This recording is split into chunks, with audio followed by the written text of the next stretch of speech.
All right, an unbelievable performance. I'm here at Gallagher-Iba Arena. Virginia Tech, Oklahoma State duel just concluded, and the Oklahoma State Cowboys ran away with this one. I'll go through weight by weight, give you the breakdown of how everything went down. It started off with a bang for Oklahoma State. Troy Spratley at 125, taking out Eddie Ventresca. Got an early single leg takedown, and then at the end, he was pushing to build his lead.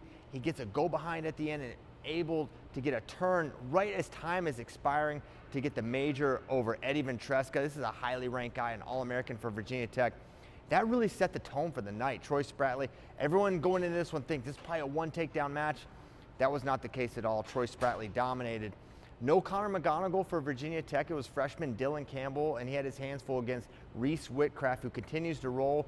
A lot of go-behinds, a lot of pressure from Reese Whitcraft, was able to get a major decision. And then at 141, the third straight Cowboy major decision. You had Tegan Jamison taking out Sam Latona. And I'll be honest, I thought Sam Latona looked pretty good throughout most of this match. Gave up an early takedown and then could not find his way back into the match. And there was some late takedowns and scores for Tegan, and it was another major decision. And this was a match where Sam was getting into legs, firing off some nice looking attacks. Tegan looked really strong, and I thought, you know, Tegan off the scale, how's he gonna look? He and Spratley both looked fantastic. Then you go up to 149. This was a bright spot for Virginia Tech. Caleb Henson comes out, he takes a nice kind of a sweep double leg. He's traps the bottom leg, and he's looking for the neutral danger zone, and he's able to catch Carter Young for the fall. The official was in good position for a non-controlled pin, and Caleb Henson got the Hokies on the board with a pinfall. And then at 157, it was the craziest match of the night, and predictably so. Two high flyers. You had Caleb Fish and Rafael Hippolito. They both went for it, and early on, Hippolito was able to strike first, but it was Caleb Fish. He took some risks there, right? He tried some head pinches and some maybe more unconventional moves. And Hippolito, if you didn't know about this guy, he's super dangerous upper body, and Caleb Fish definitely learned that lesson. But I gotta say, Hippolito was fading. If these guys wrestled again, I think there's an opportunity for Caleb Fish to potentially turn the tides there.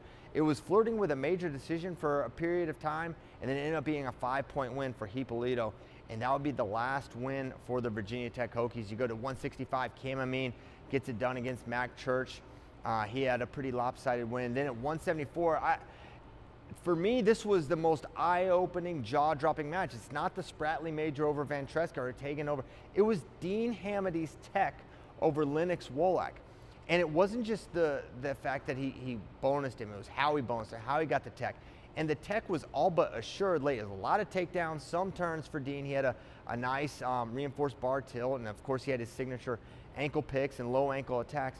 But at the very end, there's 20 seconds to go, and all Hamady has to do is ride out for the Tech.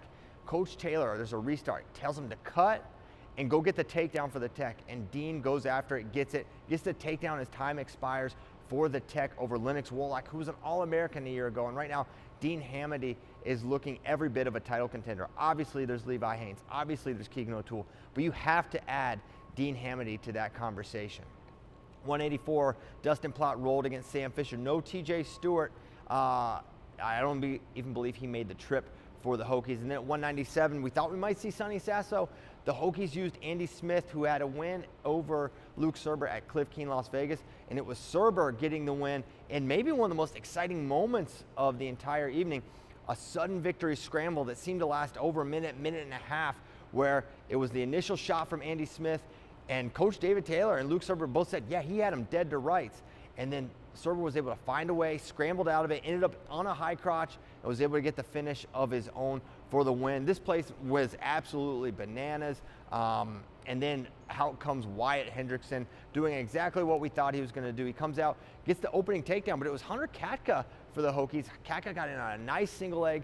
Wyatt was able to dive under, leg pass somehow, and then he put this bar on the left side, ran it over, got the pin, did the backflip. It was an unbelievable performance for Oklahoma State. I think this is the signature, performance, dual performance, even tournament performance.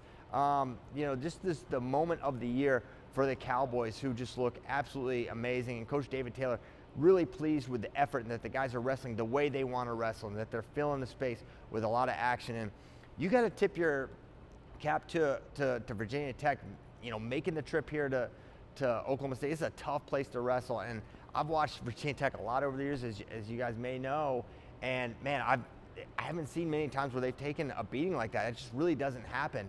That's a really, really good team in Virginia Tech, and Oklahoma State, it was really all Cowboys. So that was it. Amazing duel. What are your thoughts on this match? What are your thoughts on Oklahoma State moving forward? I want to hear from you.